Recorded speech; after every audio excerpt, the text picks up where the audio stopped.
it's been an incredible honor for her. Nicole was also part of our women's event in Virginia Beach. And that's where we first met her and her dynamic skills and presenting, and saw her expertise in the area that that her business specializes in. She's with Root to Rise Coaching, and recently she has moved out to Oregon. She enjoys coaching. She's an avid reader. She's a yogi, cat lover, a wanderer, adventurous home cook who has relocated to Eugene, Oregon this summer. And I don't know if this is the first Zoom session that she's hosting from out there, but she's coming to us from the West Coast. And I'd like to turn it over to Nicole. Thank you, Nicole. Thank you so much, Erica. To everyone here, it is such an honor to be with you today. And thank you in advance to Tasha and Deborah and Erica for putting this together.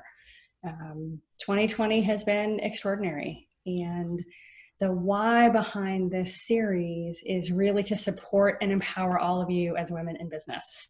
Because I can guarantee that as you were going into 2020, a global pandemic, stay-at-home guidelines, and everything that has unfolded in the first 6 months was really not part of our planning. So our goal today and with this series is to just acknowledge that these are extraordinary times that have brought challenges and opportunities, moments of both awe and confusion to all of us into our lives. 2020 to date has revealed itself to be a year each of us will remember for a variety of reasons. And it's really a year of choice.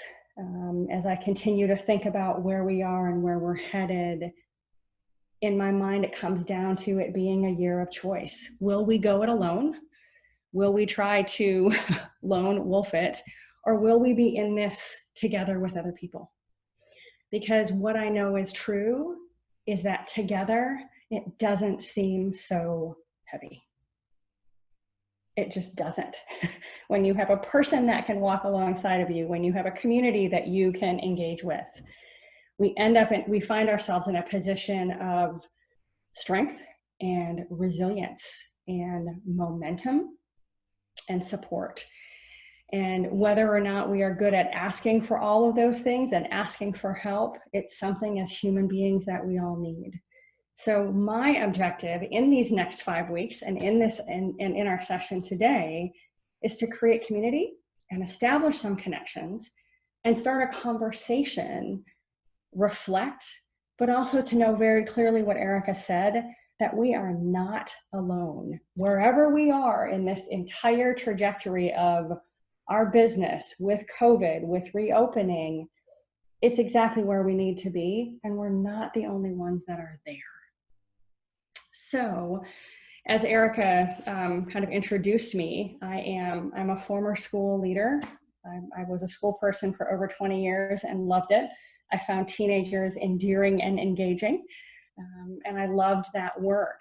And I stepped away from that a couple years ago because what was clear to me is that I had an even greater commitment to helping people get out of their own way and get on with the business of living a full and vibrant life.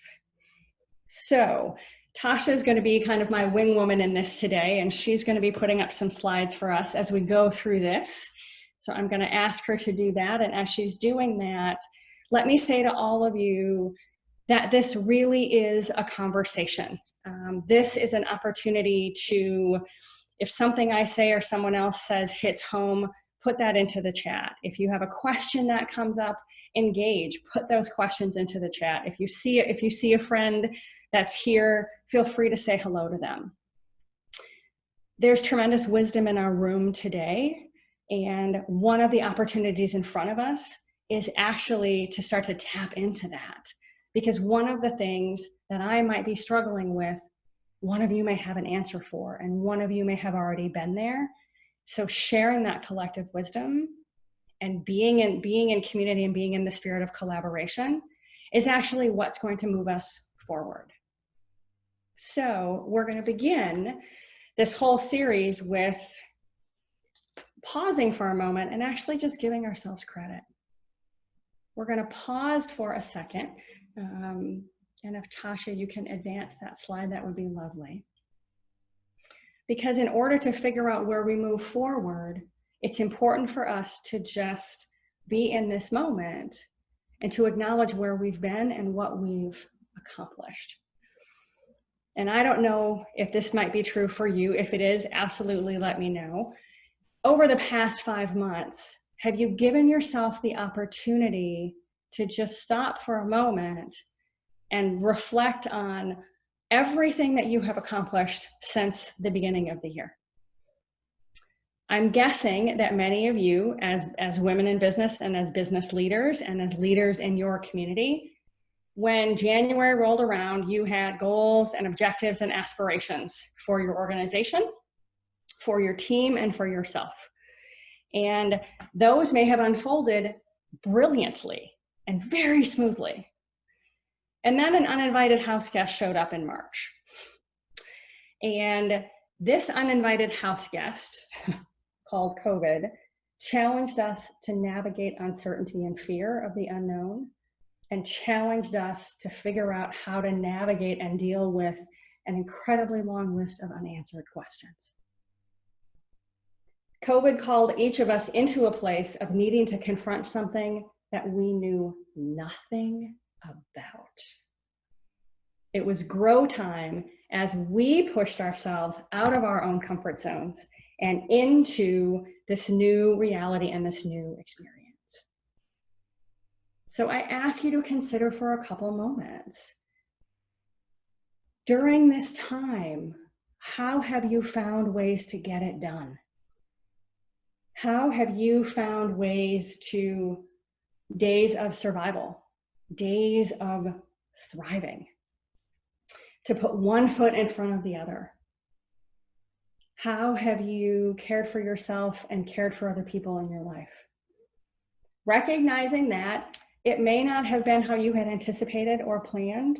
It may not have unfolded the way that it would have last year at this time.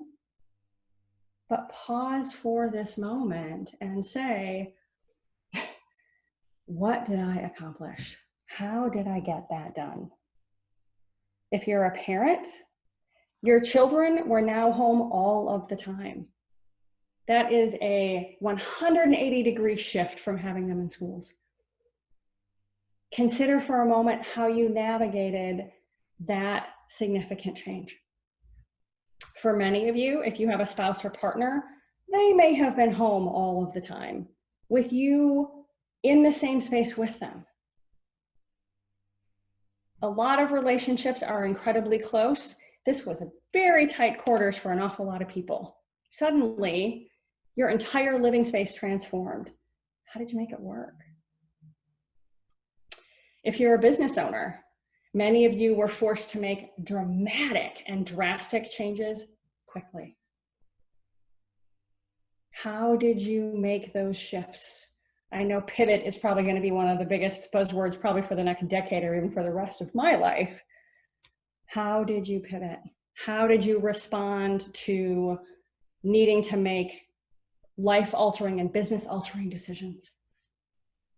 You may have found yourself employed one day and out of work the next.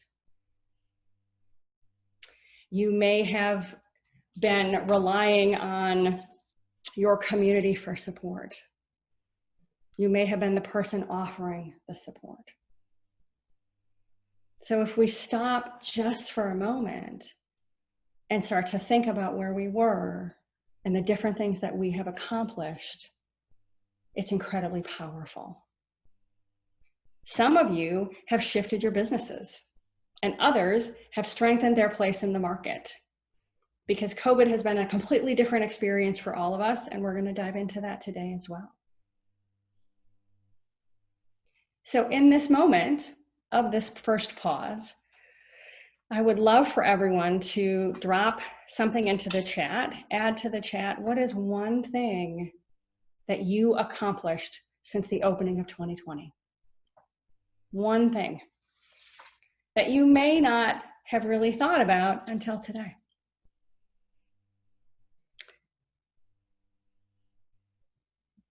Because when we start to pause, instead of being in the moment, we open up space for reflection. We open up space for us to start to figure out where we are and who we are and what's working and what might not be. Emma, oh, there we go. Clearer vision, spent more time reading and studying. Big pivot from Sabrina. Yep, it took a minute because I had to homeschool at the same time. Absolutely, right? Our living space now became the recreation center, the movie theater, the restaurant, the gym, the office, and the living space, right? That is powerful. Those are incredible shifts. Emily moved her support group off Facebook to a private site. That's a huge endeavor. Congratulations. Completed some online courses. I love that. Sabrina invested in her own study and her own development. Deborah says, stayed within my budget. Congratulations. That is significant. Julie's talking about learning to manage a remote team. Right. So suddenly how we do work also shifted. We're creatures of habit as human beings. We become these creatures that say, oh, we need to sit across the table. I need to walk into someone's office. And suddenly there's this opportunity that says, how do we connect? How do we get projects done? How do we meet deadlines? Can we figure out how to do that remotely? Obviously, Zoom has been an amazing tool, and I have a feeling that Google Drive has also been an incredible tool for people. How can we collaborate? How do we open up that communication? Beautiful, thank you. So I want to step into now why it matters. Why does it matter that we take this pause and start to acknowledge what we've accomplished? Tasha, if you can head to the next slide, please. Here's why it matters. Because reflection and pause creates space. And it can offset that tunnel vision that we can all get into. I know I can. I can zoom in so closely and so tightly on a task that I am completely oblivious to everything around me, whatever that is. Tunnel vision can serve us. There's a time and a place for it. It can serve us very well, but it can also be really difficult because when we are so wedded to that moment and diving into those details, it can be impossible to see the bigger picture of what's happening, to see the bigger and the more powerful relationships that can connect our business to another business, our project to another project group, what we're trying to do and how we're trying to serve others. When we stop and pause and acknowledge our accomplishments, and we bring this into our work life and even into our, well, personal and professional lives, quite honestly, it serves them as an example to other people. We have that ability to zoom in and be incredibly focused, but we can also step back to maybe that 5 or 10,000 foot view. And as we do that, when we start acknowledging some of our accomplishments, that is positive energy that goes out to our teams, to our clients, to our colleagues, to our boards, and into our communities. Finally, and I think one of the things that's incredibly important is it shapes the culture of our organization. So here's a question for you. Looking forward to seeing the yeses and the nos on this one. Have you ever worked for an organization that struggled to recognize either your efforts, commitment, or accomplishments or those of other team members? Where that culture of celebration and acknowledgement may have been absent. If you have worked for an organization or been part of an organization like that, I would love for you to drop a yes in the chat. It is possible that I may be the only person, but I'm thinking that this might be familiar for some other people, right? Where the culture was such where we are very focused on the task at hand and on the deadlines, which is of course important, of course. But we didn't have moments to celebrate and acknowledge and honor the efforts and the contributions of our colleagues. So here's another question related to that. How motivated were you to go above and beyond in serving that organization if that was part of the culture, right? Did you wake up in the morning completely inspired and excited about doing that work? Or because of part of the culture, or because of one of those nuances, that impacted your motivation. And honestly, sometimes whether or not we're looking forward to going to work. It's tricky. And as leaders and as women in business, we have a beautiful responsibility and opportunity to shape the culture of our organizations. It was one of the biggest reasons why I stepped away from schools. I wanted to be able to be in that creation space. I wanted to be able to say, without apology, this is the culture of my organization. This is what we stand for. This is what we believe in. And not have to be in a position where I had to run up the flagpole. I also felt incredibly ready to accept responsibility for it. So if things went off reservation and some of it was not as I intended it to be, all roads led to me as a decision maker, as the person to say, to do that mea culpa, or also to acknowledge the feedback and the growth and to move forward. So here's the final takeaway. The more that we give ourselves a moment of pause to acknowledge our progress, acknowledge some of those challenges, and start to look at our accomplishments and our successes, the more powerful and present we are as a colleague, as a team member, as a leader, and as a supervisor. Because it influences how we lead, how we support, how we hold accountable, how we develop and empower our teams. So let me know in the chat if any of this is kind of hitting home for you, if some of this sounds familiar, if some of it feels like, oh, this makes a little bit of sense, if this might be joining some of the dots for you. Because sometimes our biggest blind spot is ourselves. We feel as though I'm a leader and I just have to keep going and going and going and serving. And we're going to talk about this in the second half today. One of the most important people that we have to serve is ourselves. So we actually get to bring our best to other people.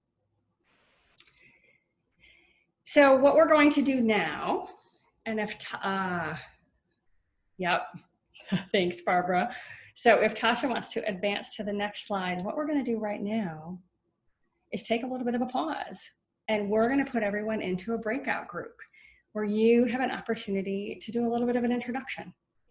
Because again, today is about a conversation, and it's about community, and it's about growing our community and creating another one here together that can hopefully carry forward and transcend our Zoom time together this afternoon.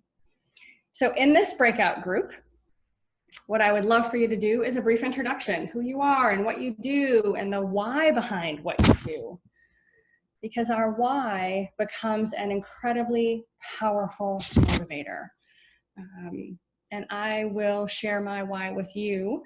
And just as an easy example,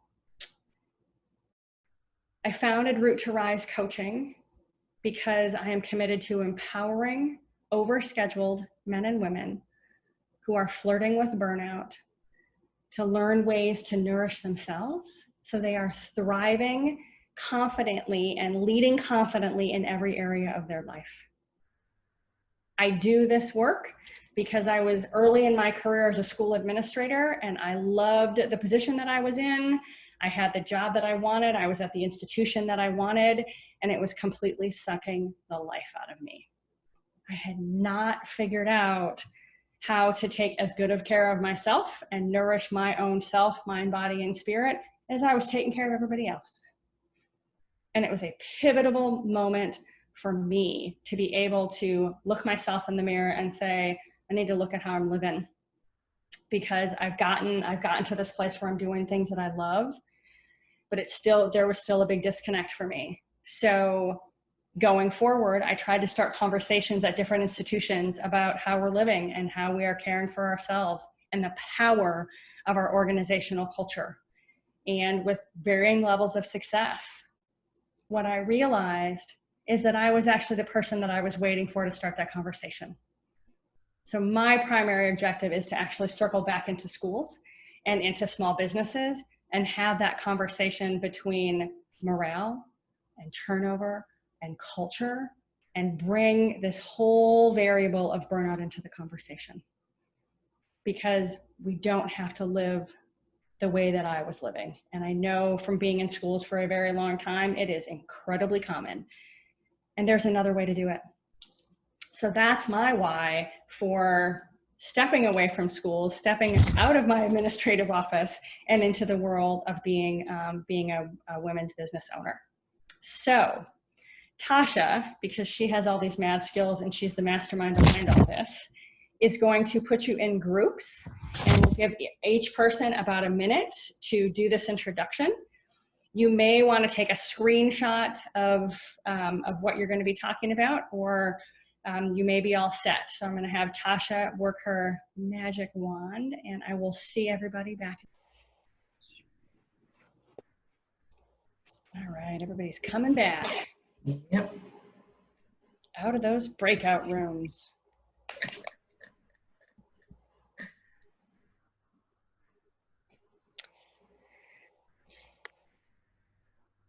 So for anyone, was that your first experience in a Zoom breakout room? I think Zoom is evolving their technology. So if that was your first time in, drop into the comments how that went.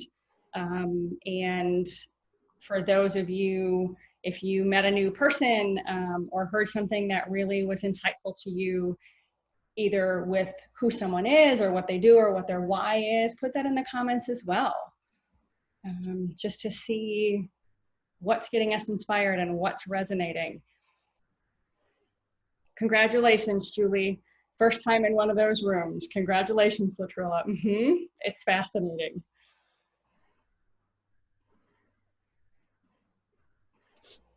Good. So Brianne had a good experience in the breakout room. It is, yes. And the time passes very quickly. Sometimes we're given a time constraint. It's like, it's going to be really long, and then it just goes, but it goes really quickly. Yep, and sometimes we do have to exit while someone is speaking. And when we go into our next breakout group, and I was remiss in mentioning this, it's good to have someone kind of be a timer to be able to just kind of keep us going. Yeah. And isn't it incredible how much we can learn about people in a very short period of time? So we're going to shift from our breakout group into your first action step. And if Tasha, you want to click on this one, that would be great. So today is obviously about community, and it's about a dialogue, and it's about getting to know each other and creating some new connections, but it's also about some action. So your first action step is to start a practice of creating that running list of your successes. Because as we start to think about what we're accomplishing, different big projects that we're moving forward, a project that we have completed, that impacts our mindset. That impacts how we are leading, how we are showing up for ourselves, how we're showing up for our clients and for our colleagues and for our team members. So as we think about taking those pauses regularly, and this running list can serve us in many ways. First of all, it helps us shift our focus. When we have those dog days and those tough days that show up, and you have these moments of, what am I doing and how do I get through this? Being able to refer back to your list of accomplishments, your wins, your successes, your triumphs, can help us take our focus away from that tunnel vision that we're in, especially when it's difficult, and take us out of it and get us to maybe that 3,000 or that 5,000 foot view. It also gives us an accurate frame of reference about how we are functioning and what we're doing, right? Because when it's hard, And I know this is true for me. Some days when I just have a really hard day, everything is hard. And that's what I see. It's hard for me to see an act of kindness. It's hard for me to acknowledge walking around and seeing a young person on a bike. It's hard for me to get out of my own head with, I'm so knee deep in my struggle. So having this reference, having your running list, gives us a way to really have an accurate frame of reference. Most importantly, creating this list gives us an opportunity to have a visual reminder that not every part of the sky is falling. Because I think for some of us, when we hit late February, when we hit March, when COVID really showed up, it was that Chicken Little moment. It was the sky is falling. It was everything came to a halt. It was this time of, oh my goodness, what do we do? How do I lead? What will happen with my business? What will happen with my family? And all of those are valid, and all of those are real, and all of those are true. It's also a moment of choice. How long do we stay in that place of everything is happening to us?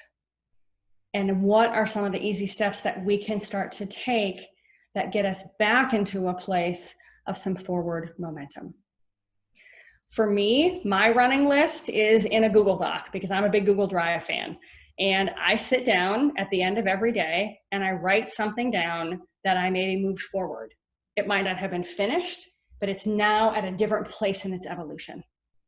And when those tough days come up and those moments of stress show up, I'm able to look at it and realize that there's so much more that I'm actually accomplishing that I ever even recognized in that moment. So that's your action step. We're now going to jump into a little bit about COVID. And if Tasha, if you can advance that next one, thank you. So we heard early on, and we've heard an awful lot of people say, everyone is experiencing COVID. There's some truth in that, but I want to put a different spin on it just for a moment today. The entire world is absolutely having an experience with COVID-19. And yet at the same time, our experience is uniquely ours and incredibly different from every other person that you were in your breakout group with. Yes, COVID is here.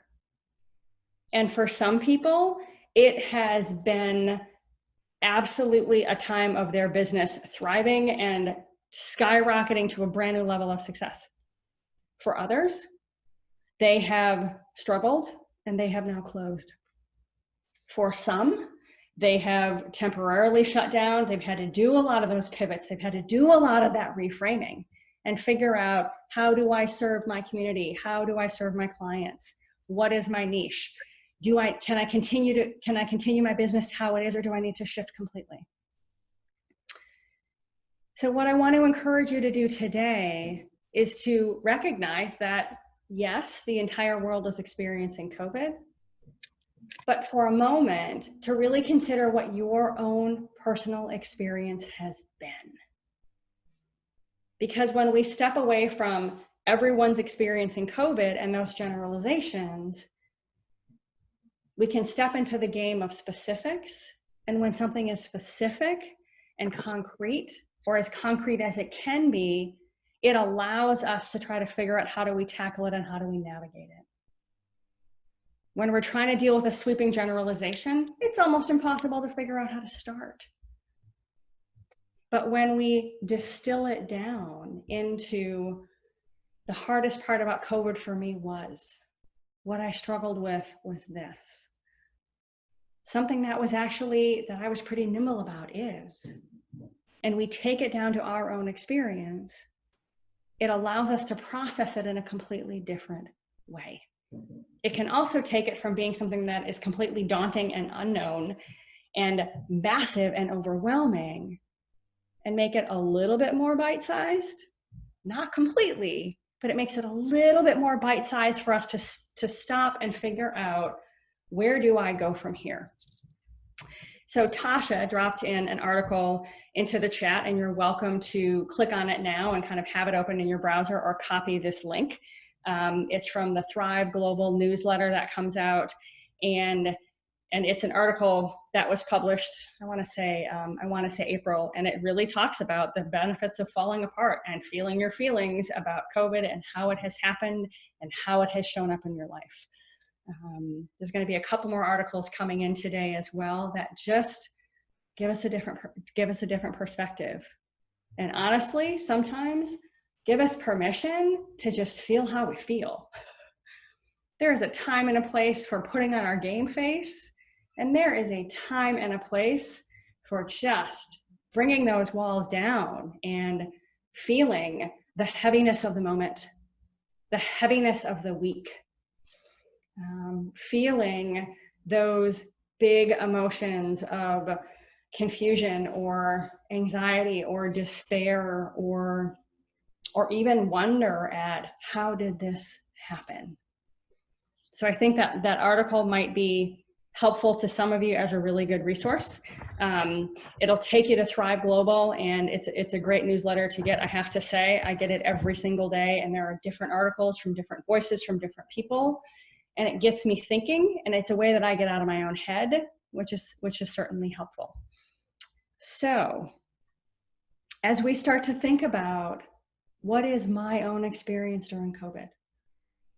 Not everybody else's. Not the comparison game of a fellow entrepreneur made it look seamless and they did this. Not comparing our experience to anybody else, but just making it ours. What we're going to do is actually go into another breakout group. And if Tasha can advance the slide,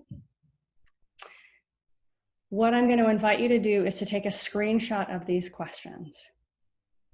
And some of you might be looking at them and saying, oh my goodness, Batman, we're going to go deep in this one. And we are, because it's an opportunity to make this our experience and to share with another person and to give voice to some of what has happened and some of what has transpired, and honestly, some of the learning that we've had over the past 5 months. Because I will guarantee that all of us have had a struggle, that there is something that we have actually managed with ease, that there's absolutely something that you've learned about yourself, that there has been or continues to be a fear that keeps showing up, and that there's absolutely an opportunity where you can be proud of yourself. Thanks so much, Emily. So Tasha's going to work her magic. She's going to put you guys in breakout groups. Ideally, we're going to have these be a little bit shorter, so we'll probably have 3 people per group. Instead, we had wanted to have them a little bit bigger. We'll probably do 3 people per group so we can come back. And each person will have 2.5 minutes to reflect on and speak into these statements.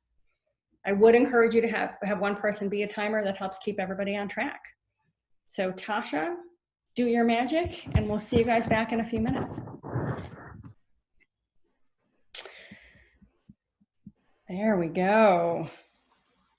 So I want to thank everybody for your patience as we're trying to figure out some of the timing on the rooms today, the first go around when we're trying to figure some of this out. Sometimes we have some wrinkles and we are ironing them out. So I appreciate your graciousness in that.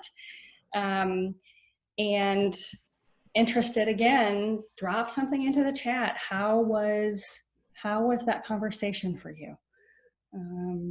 It may, for some of you, been the first opportunity to actually talk about and really think about, what are some of the things that were easy? What were the source of some of my struggles? What did I learn about myself? So interested to see those comments come in. And as they do, I'm going to ask Tasha to move our slides forward. And we're going to go into this final piece about gratitude and creating some practices that are going to be able to support us. Because COVID isn't over. Stress and overwhelm in our lives isn't over.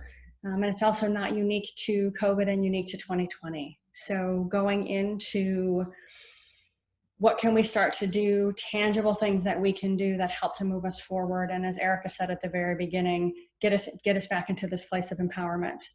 Deepak Chopra has a podcast, and it's called Fearless Soul. And he says, in one of them, he said this: in the midst of movement and chaos, keep stillness inside of you.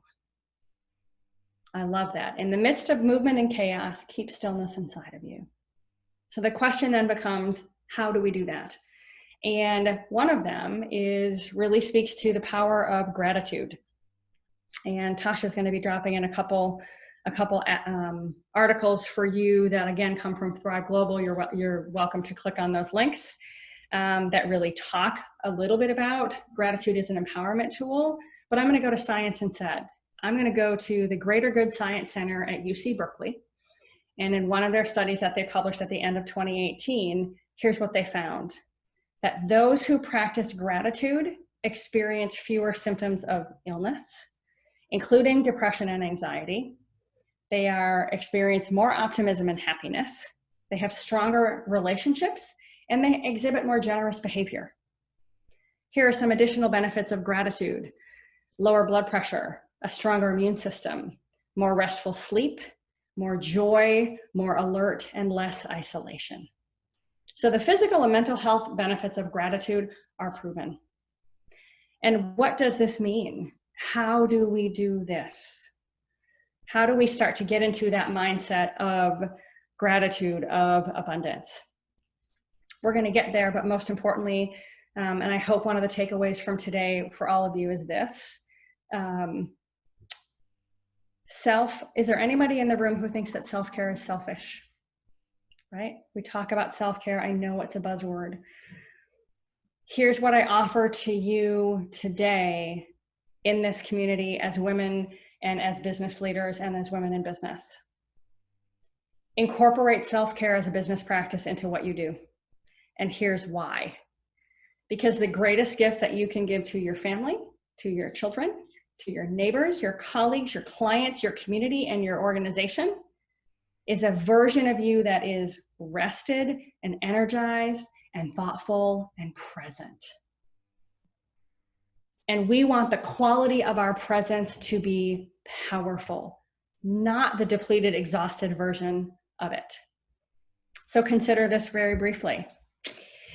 When we are hungry, when we have endless nights of restless sleep, when we are unfocused, when our stomach and our digestion is completely out of whack, when we're relying on caffeine to get through the day, what's the quality of your presence with your team and your colleagues in your organization? When we have an overstuffed schedule and we are double booked and we are back to back to back to back to back, what's the quality of your presence with your team and your family and your clients and your organization? Can you build the business that you want to? Can you live the mission of your organization when you are that exhausted? Here's what I know. When we are at our best, others get our best. This gets to mindset. This gets to whether or not you find yourself in this place of half full in scarcity, half empty in scarcity, or half full in abundance. Whether or not you are someone who operates in this fixed mindset of everything is already predetermined, or whether or not you operate in the space of a growth mindset that says, what can I learn today? What can I conquer today? How can I grow? There's an article let me see if it's already in there. Yes, the second article by Dr. Nurker talks about protecting your spirit, resilience, and growth mindset. It's a really quick read and it's incredibly insightful. And I encourage you to spend about 2 minutes and take a look at it today. Because if we are leading from a mindset of scarcity, of there is not enough, what's the quality of ourselves that we bring to our communities and our colleagues and our team and our organization? In comparison to that come from place in us of there's enough for everyone, and that place of abundance that changes how we interact with everyone in our life. That builds our businesses, that brings our businesses forward, that strengthens our communities and our families. So interested to hear some thoughts on that from all of you as well. And I love being on this webinar of self-care. Absolutely, totally agree. We're going to go to our next slide, which is your final action step for the day, and then we are going to conclude very briefly. So, your action step is to begin a gratitude practice. This might be done solo. This can be done with your partner. And honestly, it's a beautiful activity to do with your family on a daily basis around the dinner table. Some of you mentioned kind of spending more time with your family and having that now and having some more time. You can write it on your fridge. It can be a family list that's on your refrigerator, and every day, each member of your family writes down something that they're grateful for. It can be a page in your journal. It can be a running list inside your closet that you see. But as this becomes part of your ritual on a daily basis, what is one thing I'm grateful for? This starts to shift our mindset. This helps to shift us into that growth mindset, that mindset of abundance, that mindset of acknowledging ourselves. And it's actually a pretty big ninja trick that has really big payoffs, because we can start small and then you get to go big. Because the things that we are grateful for, and when we start to see that around us and scan our lives and find that, it propels us forward. Because what we appreciate appreciates. When we come from a place of being grateful for relationships and for kindness and for community, that changes and that guides how we interact with everyone in our lives. We put that out, that's our energy, it's met with that energy. So gratitude is powerful. It can help your physical and mental health in ways that are second to none of just about anything else. So Tasha, if you can go to our final slide, please. Before we conclude today, I have a couple invitations for you. One of them is to put into the chat any insights or kind of joining of those dot moments or ahas that you may have had from our session today. Is there something that hit home? Is there something that you've been thinking and then someone else said it, either in your breakout group or in the chat or me, and maybe now it hits home in a different way for you? Because it's the time. Oh, Lynn, I love this. A line a day journal for reflection. Daily comment. That is a powerful tool. It's that visual reminder. We come back to it and we add to it every single day. So next week, we are tackling we're tackling some more things about COVID very specifically. And our focus is the opportunity to identify some of the things that we have learned about COVID, not only about ourselves, but also about our businesses, about our relationships, about how we work, about how we can work, about how we prefer to work. This powerful pause next week allows us to also do a bit of our own inventory, see what we learned, see what we want to leave behind, and see what we want to actually carry forward. Because one of the things that I know is absolutely true of this experience that we have had to date is it is a time of transformation. It is a time for us to really look at every possible aspect of our lives and to ask ourselves, is it working? Does it work? Can it be better? And how am I learning and growing? So Tasha put in a link in here. I know some of you in this room. I don't know all of you, but I'm going to drop in the link again, a way that we can stay connected. And it's a way for you to join my newsletter. It's a way for us to jump on the phone and I can learn a little bit more about you and where you're at, and honestly, maybe where you want to go. So I'm going to ask that everybody that's getting that link, please go to Eventbrite and register. I have several links in there. I put the link in to stay connected with you. That was in at 4:08, and then the one for registration for next week is at 4:09. p.m. Okay. So it's But in the Zoom link for next week is not sent out yet, right? the Zoom link has not yet been sent out Okay. yet. Okay, thank you. So there are ways, I would love to see folks here next week. Would love to add you to my email list so you can get some of my newsletters and for us to stay connected. If this has been a helpful conversation for you, I would also encourage you to go to the Women's Business Center Facebook page, acknowledge that you're going to go to this event and share it with other people. We have space to grow our community in the weeks ahead, and I really look forward to that.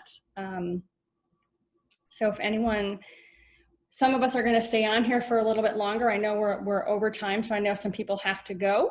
But if you want to stay on for a couple minutes and ask some questions or copy any of those links, you are welcome to do so. Thank you, Tasha. Thank you, Deborah. Thank you, Erica. And thank you to everyone who joined us today. Take care of yourselves, take care of each other, and be well.